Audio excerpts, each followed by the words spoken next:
오늘 이 아침 우리에게 주시는 하나님의 말씀 예레미야 애가 3장 22절에서 24절의 말씀이 되겠습니다. 예레미야 애가 3장 22절에서 24절에 있는 말씀 이제 한 목소리로 합독하시겠습니다. 여호와의 인자와 긍휼이 무궁하심으로 우리가 진멸되지 아니함이니이다. 이것들이 아침마다 새로우니 주의 성실하심이 크시도소이다. 내 심령에 이르기를 여호와는 나의 기업이시니 그러므로 내가 그를 바라리라 하도다. 아멘. 오늘 우리가 함께 읽은 예레미야 애가 3장 22절로부터 24절은 이제 분위기가 완전히 바뀌어서 고통과 절망 속에서도 하나님의 자비하심과 신실하심을 기억하며 회복에 대한 소망을 갖고 있는 내용이 오늘 주시는 22절로 24절의 말씀이고, 이후로부터 예레미야 애가 3장 4장에서는 이제 우리가 고난 중에도 하나님의 신실하심을 믿고 주께로 나갈 때 주님은 우리를 다시 세워주심을 노래하는 것이 예레미야 애가가 되겠습니다.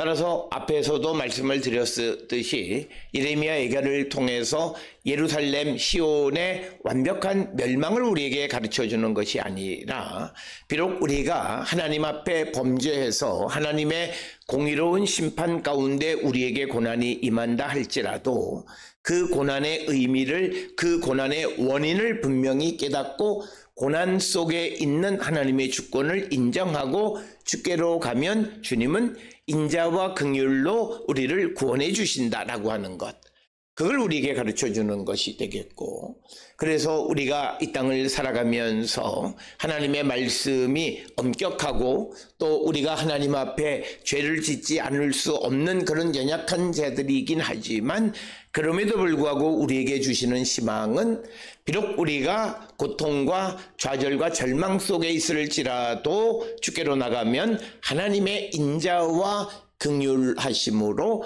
우리를 다시 세워주심을 말씀하는 것이 예레미야 애가 신학의 핵심이 되겠습니다. 따라서 지금 어려운 때를 살고 있는 모든 이들, 사업에 실패를 하거나 인생의 길에 큰 장애를 만났거나 하는 모든 사람들이 그 원인이 무엇인가, 단순히 경기나 주변의 환경에서 물론 원인도 있을 수 있지만, 그러나 신앙인으로서 무엇보다도 나와 하나님과의 관계 속에서 그 원인을 찾고 주께로 가면 주님은 우리를 다시 세워주시는 분이심을 노래하는 것이 오늘 우리에게 주시는 이 말씀이 되겠습니다.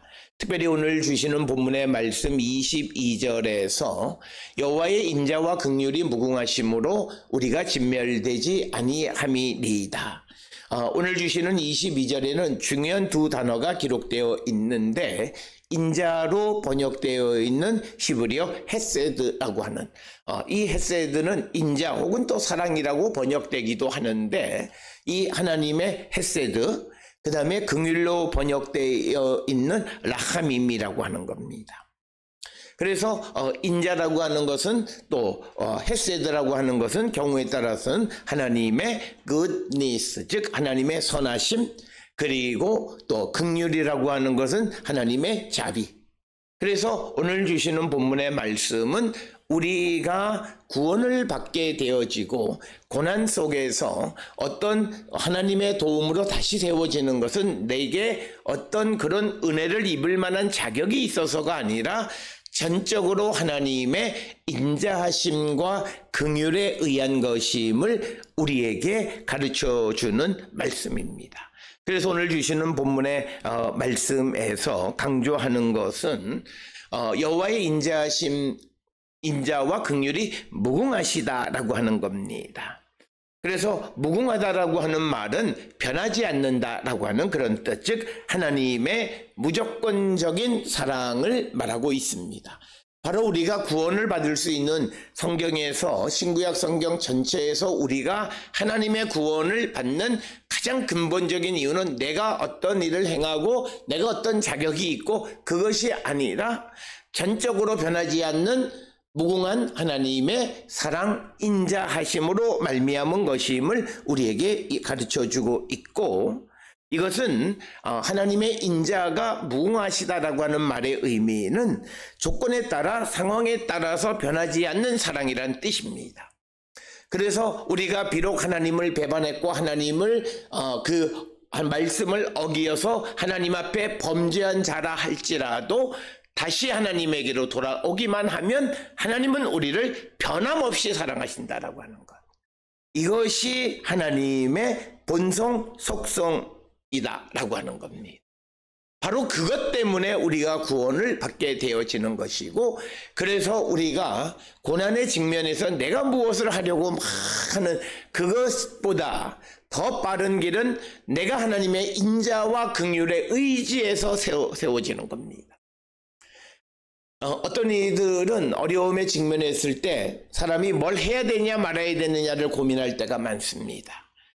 우리가 무엇을 해야 되는 것이 맞는 답인 것 같지만, 물론 해야 되는 때가 있습니다만, 하기 전에 더 중요한 것은 나와 하나님 사이의 관계 개선을 먼저 해야 되는 거예요. 즉 나와 하나님 사이의 관계가 단절되어졌고 내가 하나님 앞에 기도하는 기도가 차단되어져 있는 이 상황 속에서 내가 어떤 일을 할지라도 그 일은 이루어지지 않는 것입니다. 그렇기 때문에 우리가 고난을 직면하고 어려움에 직면하고 또는 인생에 실패를 한 사람들이 방황의 시간을 갖는 것이 아니라, 먼저 내 실패의 원인이 내가 하나님 앞에 온전한 믿음을 갖지 못했다라고 하는 그것을 발견하게 되면 그는 빨리 그 고난에서 일어날 수 있습니다. 그런데 많은 사람들은 어려움에 직면하면 억울해하거나 환경을 탓하거나 그리고 자신의 인생이 하나님이 돕지 않으셨다라고 하는 그런 원망하는 가운데에 시간을 보내다가 그 다음에 뭘 좀 해보려고 하는 인간적인 노력을 애쓰는데 잘 안 됩니다. 성경은 우리에게 고난 속에 있는 이스라엘, 고난 속에 있는 우리가 어떻게 회복의 길을 가는가를 우리에게 단계는 아니지만 단계적으로 우리에게 그 일을 제시해 주는 거예요. 첫째는 이 고난이 어디서부터 왔느냐? 하나님께로부터 왔다. 고난에 대한 하나님의 주권을 인정하셔야 됩니다. 그리고 내가 이 고난을 받은 것은 하나님의 공의로운 심판 때문이기 때문에 내가 주께로 돌아가기를 결단하는 회개, 이 회개가 있은 다음에 주께로 나가면 나갈수록 주님은 우리를 가까이 하시고 우리에게 인자와 긍휼로 우리를 세우시고 회복시켜 주신다. 이것이 성경에서 말하는 고난 속에서 우리가 일어나는 유일한 길임을 제시해 주고 있고, 특별히 예레미야가도 우리에게 그 길을 제시해 주고 있습니다. 그렇기 때문에 우리가 그냥 나가서 기도한다라고 하면서 그저 하나님 내가 하는 일을 잘 이루어주고 내 길을 열어주시고 이런 기도, 이것 이전에 해야 될 기도가 있는데 그것은 나와 하나님 사이의 관계를 개선하는 겁니다. 지금 내가 하나님의 심판으로 말미암아 내 삶에 고난이 임한다는 것은 뭔가 하나님과 나 사이의 관계가 바르지 않다는 거예요. 물론 고난은 예수님의 같은 고난이나 욥과 같은 고난도 있을 수는 있지만 자칫 잘못하다가는 우리가 자기 자신을 합리화하기 쉬운 그런 생각입니다. 그래서 앞에서도 여러 차례 말씀을 드렸듯이 고난을 당하면 당할수록 우리는 하나님의 말씀을 통해 나를 거울로 비춰보는 일을 게을리하면 안 됩니다. 그래서 무엇이 잘못되어졌는가? 물론 잘못 전체를 다 알지는 못하지만 그러나 나와 하나님 사이의 관계 개선을 위하여 애쓰는 그 사람을 하나님은 도우시는 분이시다. 그래서 주께로 오는 자들에 대해서 하나님의 무조건적인 변하지 않는 사랑, 인자, 헤세드를 우리에게 작동시켜서 그것으로 말미암아 우리가 진멸되지 않는다라고 하는 겁니다. 또 오늘 주시는 본문에서 라하밈 즉 긍휼로 번역되어 있는데 이 긍휼도 무한한 긍휼입니다. 그 라하밈은 깊은 동정심과 자비, 즉 인간의 연약함과 고통에 대한 하나님의 감정이에요. 그러니까 하나님이 긍휼히 여기는 것은 인간의 연약함, 그래서 그 연약함으로 인간이 당하는 그 고통에 대한 하나님의 감정, 그것을 라하밈, 긍휼로 이야기합니다. 그래서 하나님께서는 인간의 연약함, 그리고 연약함으로 말미암아 죄지은 인간임에도 불구하고 그들을 멸망시키지 않고 회복하실 기회를 주시는 분이시다라고 하는 겁니다. 오늘 주시는 22절에 있는 이 말씀을 통해서 우리는 무엇보다도 하나님의 신실하심을 우리는 기억하셔야 됩니다. 하나님께서는 이스라엘과 맺은 언약이 있습니다. 비록 그들이 범죄하고 징계를 받더라도 하나님의 자비는 끝나지 않고 하나님의 구원의 약속은 유효하다라고 하는 것을 지키시는 분이에요. 그래서 내가 예수를 믿으면 비록 내가 하나님 앞에 범죄했고 내가 하나님 앞에 바르지 못하고 그로 말미암아 하나님의 심판으로 내가 고난을 당한다 할지라도 내가 주께로만 돌아가면 하나님의 자비하심, 하나님의 긍휼하심, 하나님의 사랑에는 변함이 없다는 거예요. 이게 하나님의 속성입니다. 오늘 우리가 신구약 성경 전체에 나타나 있는 하나님의 속성의 특징은 바로 이런 분이십니다. 내 상황이 어떠하든지 상관하지 않고 주께로 가면 주님은 그를 변함없이 사랑하신다는 거예요. 그리고 우리가 가지고 있는 연약함을 아세요. 하나님 앞에 약속한 약속을 지키지 못하는 연약한 인간, 그리고 하나님의 말씀대로 살아야 됨을 알아도 살지 못하는 인간의 연약함을 알고 그래서 하나님은 우리를 긍휼히 여기시는 분이시다라고 하는 겁니다. 그래서 하나님은 신실하신 분입니다. 내가 비록 죄인이라 할지라도 주께로 돌아가면 나를 질책하시는 분이 아니라 나를 다시 사랑하시고 나를 다시 세워주시는 하나님에 대한 믿음, 이것이 기독교 신앙입니다.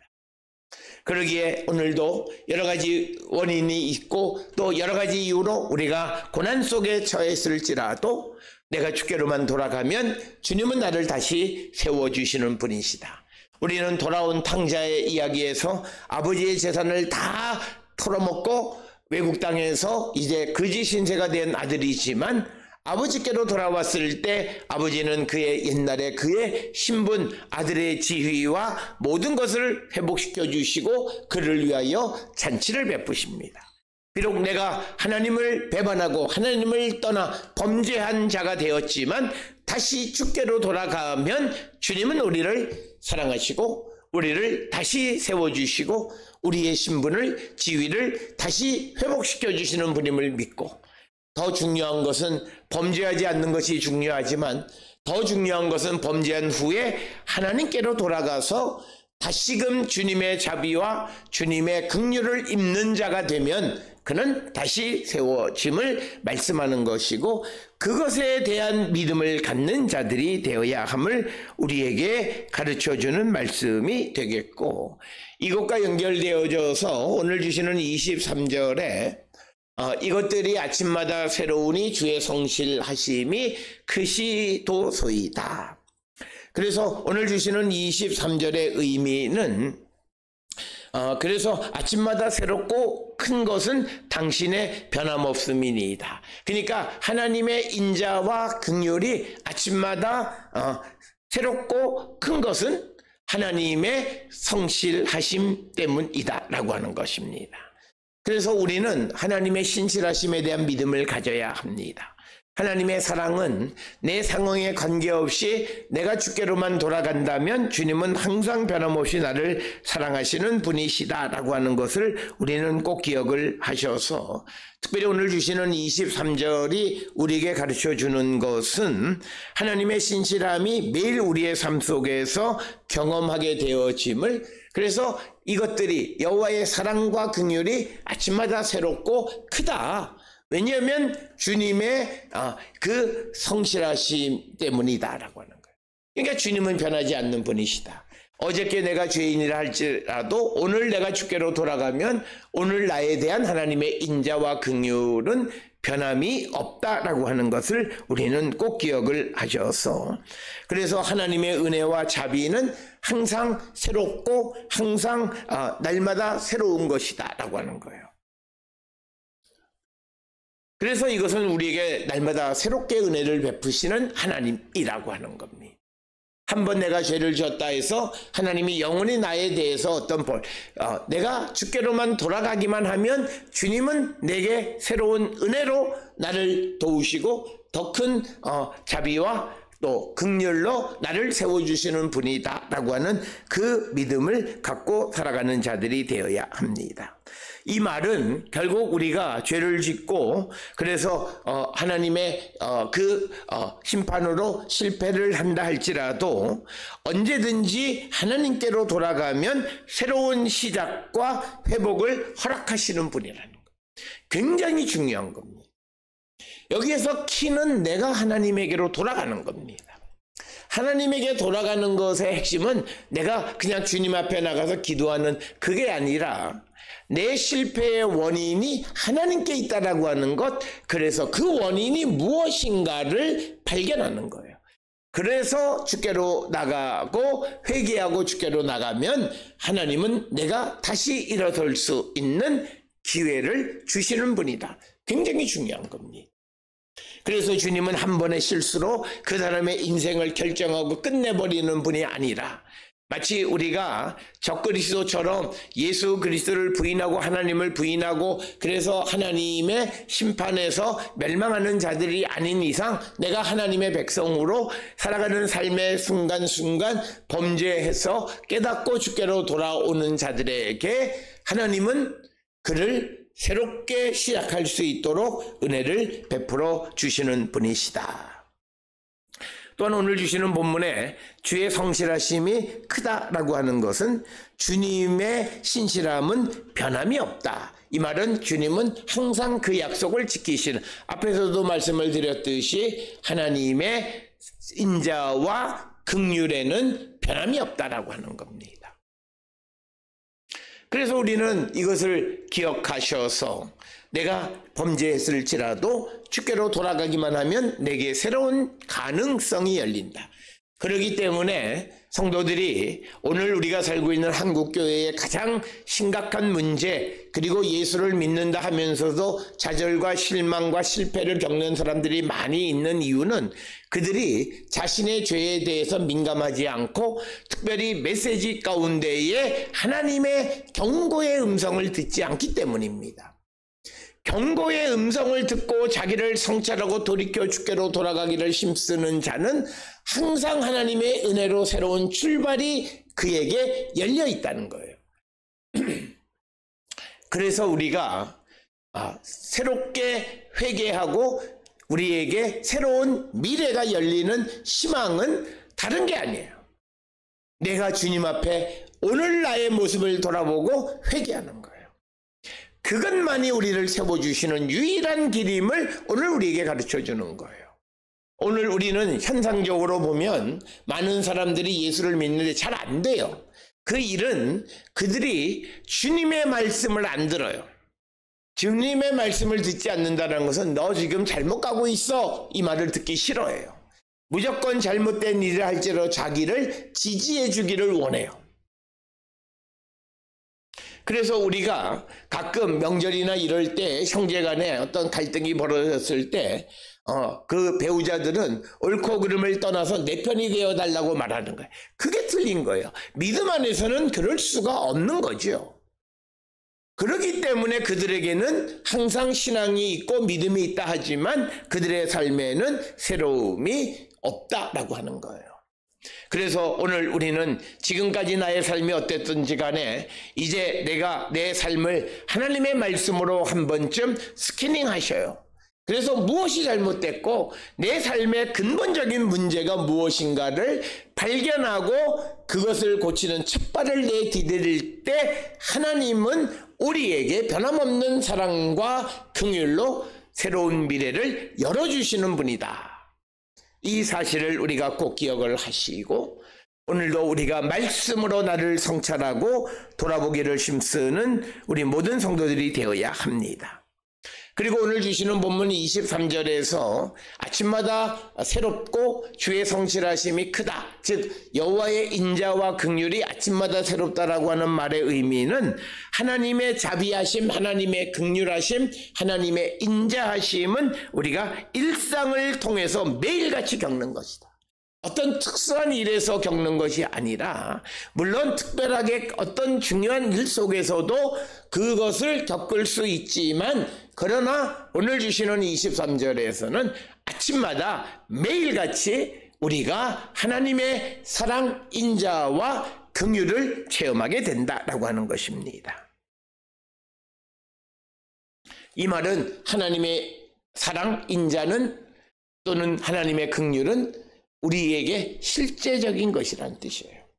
이것이 어떤 기독교의 교리적 가르침이 아니라 내 삶에서 실제적으로 경험하고 체험할 수 있는 것이라는 뜻이에요.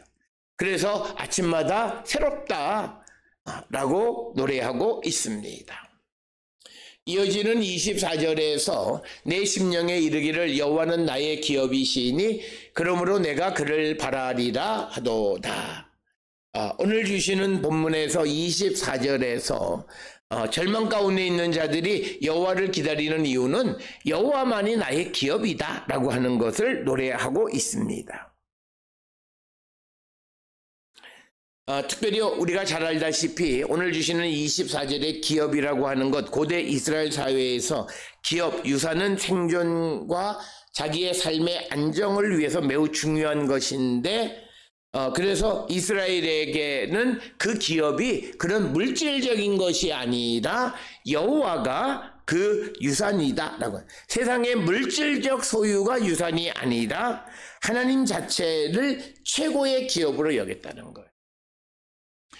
오늘 우리가 살고 있는 이 시대에 믿음 안에 살아가는 성도들의 삶에 이런 믿음이 있어야 돼요. 내가 자녀들에게 물려주는 최고의 것은 내 믿음, 내가 믿는 하나님을 물려주는 것이라는 생각을 가져야 되는 거예요. 그래야 그가 그리스도인이에요. 예수를 믿는다 하면서도 자녀들에게 물질을 물려주고 신앙에 대해서는 간섭하지 않고 신앙에 대해서는 어떻게 하든지 그냥 방임하는 자세를 갖는 부모는 그건 믿음이 없는 부모예요. 오늘 주시는 본문의 말씀에서 예레미야가 스스로 말하기를 여호와가 나의 기업이다라고 하는 거예요. 이 말은 내가 땅을 소산으로 받는 이런 것보다 더 중요한 것은 하나님에 대한 믿음을 갖는 것이 훨씬 더 중요하다. 즉 오늘 주시는 이 본문의 말씀에서 보여지는 물질적인 그런 유산이 아니라 영적인 유산을 더 소중하게 여기는 것을 우리에게 가르쳐 주는 겁니다. 그래서 우리가 고난 속에 있을 때 하나님에게 때 우리에게 희망이 있는데 그때 그의 마음의 베이스는 바로 여호와가 나에게 가장 소중한 것이다라는 고백이 있어야 된다는 거예요.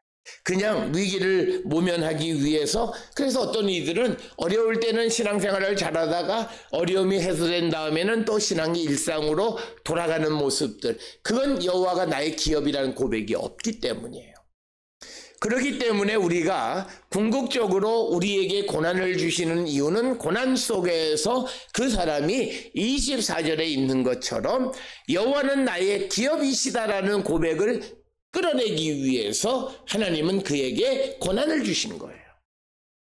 그래서 하나님을 믿는 믿음을 최고로 여기고 살아가는 자가 되어야 한다라고 하는 거예요. 그래서 오늘 주시는 24절에는 이 예레미야가 고난 속에서 자기의 소망을 하나님께 두었다라고 하는 거예요. 그래서 내가 그를 바란다라고 이야기합니다.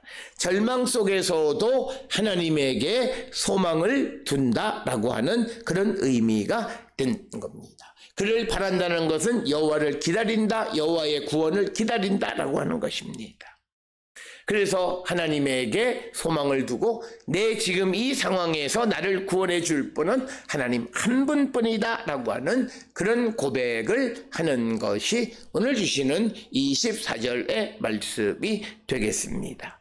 따라서 우리가 고난 속에서 하나님에 대한 믿음과 신뢰를 표현하고 주께로 돌아가면 하나님은 우리에게 새로운 길을, 은혜를 인자와 긍휼로 베풀어 주시는 분이다 라고 하는 것을 우리에게 가르쳐 주는 귀한 말씀이 되겠습니다. 오늘 주시는 22절로부터 24절, 결국 고난 속에서 그의 유일한 소망은 하나님이다 라고 하는 고백, 그 고백을 하고 주께로 나가면 주님은 우리에게 새로운 희망을 세워주시고 날마다 하나님의 인자와 긍휼을 새롭게 하시는 분이시다 라고 하는 이 믿음을 갖고 고난 속에서 주께로 나가 주님의 도우심으로 말미암아 온전히 회복되는 우리 모두가 될 수 있기를 주의 이름으로 축원합니다.